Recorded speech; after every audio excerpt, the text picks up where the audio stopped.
Well, hey gang, welcome to episode 19 of Lowlet. In this installment, I'm going to take you for a look inside what goes into flying and operating these 100-year-old aircraft. And then to cap it off, I'm going to take you along for a sunset photo flight in the museum's 1925 Waco 9.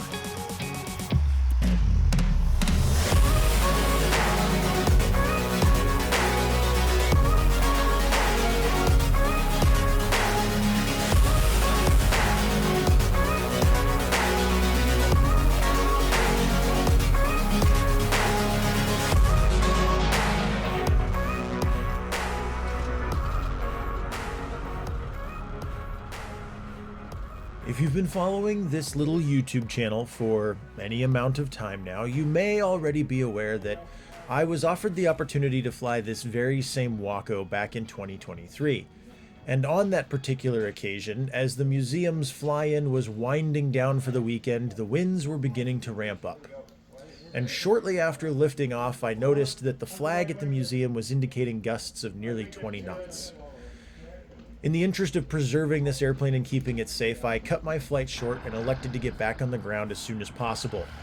Though I didn't fly the most graceful approach I've ever done, I was able to get this old airplane back on the ground in one piece, which was my most pressing concern at that point in time. But ever since then, I have been itching for an opportunity to try my hand at this airplane once again in preferably better conditions.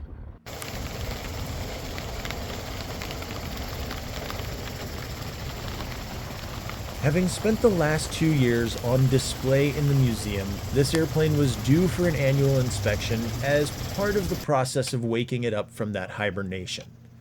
Despite the fact that we had started the annual inspection months before the fly-in, there were still a few last-minute inspection items we had to take care of before doing engine runs and then ultimately taking this airplane flying. As simple and rugged as the design is, it has a couple of unique quirks. One of which being the engine. A surplus World War I Curtiss OX-5, a 90 horsepower liquid-cooled V8 that was considered obsolete almost as soon as it left the factory. It has only one magneto, lacking the benefit of a dual ignition system for redundancy and increased power. It has no lubrication to the upper valve train, which is why you see Scooter hand oiling the rocker arms and valve stems. It has no carburetor heat to avoid or remove carburetor icing, and it has no mixture control for an improved fuel burn. It's so rudimentary in its design that the cockpit only really has 3 main engine controls. It has an on-off switch for the magneto, a throttle, and a choke, like an old lawnmower.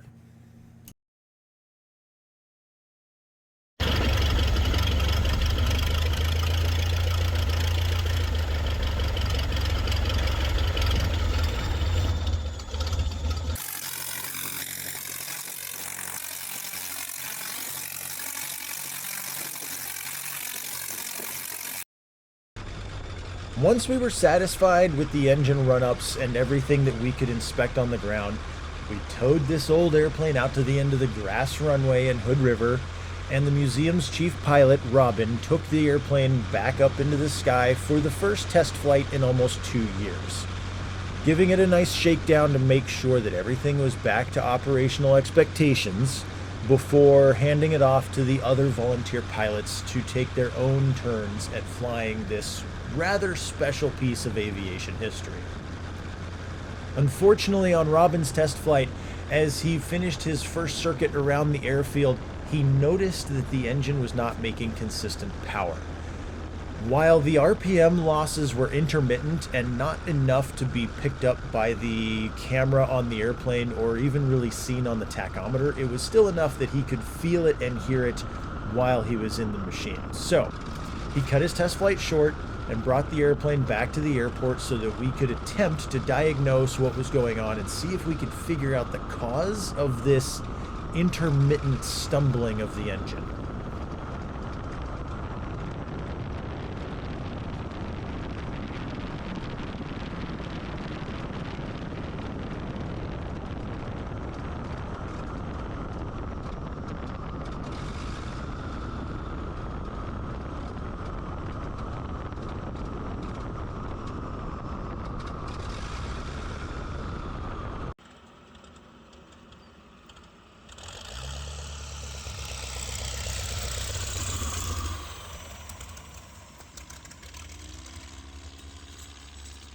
After getting the old Waco safely back on the ground, we towed it back over to the museum's maintenance and restoration hangar so that we could investigate further as to the cause of the engine's somewhat intermittent loss of power. Initial suspicions didn't reveal anything obvious as to the cause, but one of the things that you may have remembered from earlier when I was talking about this engine is the lack of carburetor heat, which is something that all modern carbureted aircraft have as a safety precaution in case of induction icing.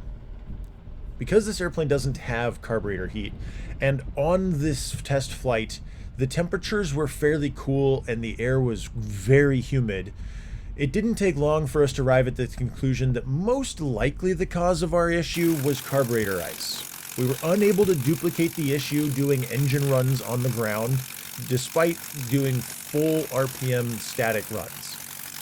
All evidence pointed to the idea that we probably had some form of icing, and so we waited for drier, warmer air before taking the airplane back out to the runway to try and fly it once again.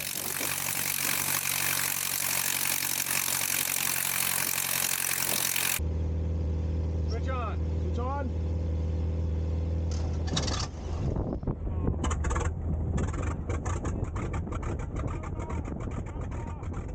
That evening, with calm winds and drier, warmer air, the decision was made to take the airplane flying once again, and I was given the opportunity to take the airplane up first with the intent to hand it off to Scooter and Wes so that each of the volunteer pilots could take this airplane out and fly it on a beautiful September evening. Once the flight crew had assessed that we were happy with the way the airplane was running, it cleared the vicinity of the airport for any traffic in the immediate vicinity, and I was given the thumbs up to launch this airplane, poured the power to it, and for the second time got to take this 100-year-old airplane flying on a gorgeous evening.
As I banked the old Waco into a crosswind turn, feeling the rumble of that V8 engine and hearing the clatter of that exposed valve train, it was impossible for me not to smile, soaking in the experience of flying this magnificent old airplane.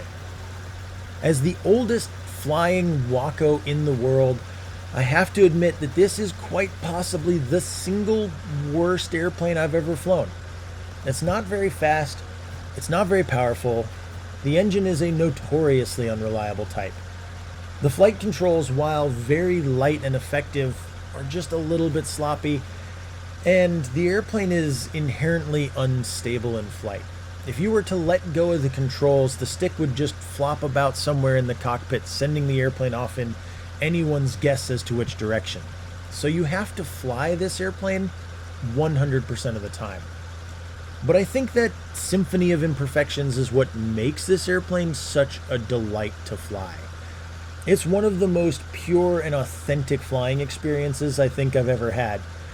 And so as I got to clatter around the Hood River Airport on a beautiful, calm September evening, my good friend Scott forming up on my right wing in the museum's champ, my friend and former student Sophie behind the lens of a camera to take air-to-air photos of this magnificent old flying machine, I was on cloud 9. And it was about that time that the old OX-5 began to stumble once again. And so I made the decision to cut the flight short and get the airplane back on the ground. As I swung south around the east side of the airfield and began my descent, Scott figured out that I was headed back to the ground and broke off the photo flight so that I could have a clear shot back to the airport. And while I only got to fly the Waco for about 8 minutes this year, I have to say that I enjoyed every second of it. And so while, by all measures, this is not a particularly good airplane, in my honest opinion, I think that's kind of what makes this a great flying machine.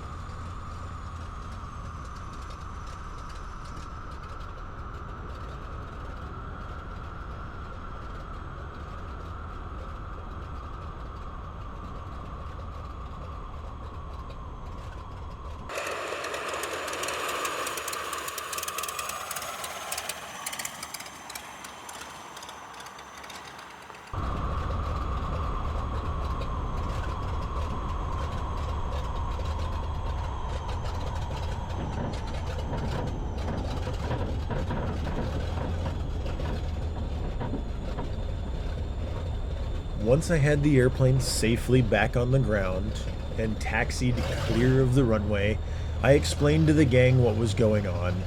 And as much fun as I had, as much as I enjoyed flying this airplane, it was a bit of a bummer that the rest of the crew didn't get to take it up flying. Scooter and Wes were at least as much of a part of getting this airplane out of the museum and ready to fly as anyone else. And so them missing out on a chance to fly it this year was definitely a downer. But there's no sense in risking anyone's safety or endangering this historic aircraft. So we've put it away for the year. We're going to spend some time in the future figuring out exactly what's going on with this airplane and get it dialed in so that hopefully in coming years we can pull this airplane out once again and continue to share it with future generations. Oh man.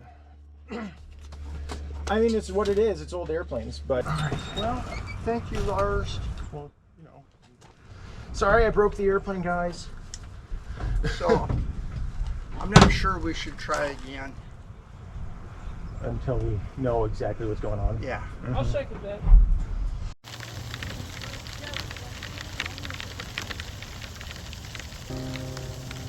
I consider myself incredibly fortunate to have stumbled into this vintage aviation community.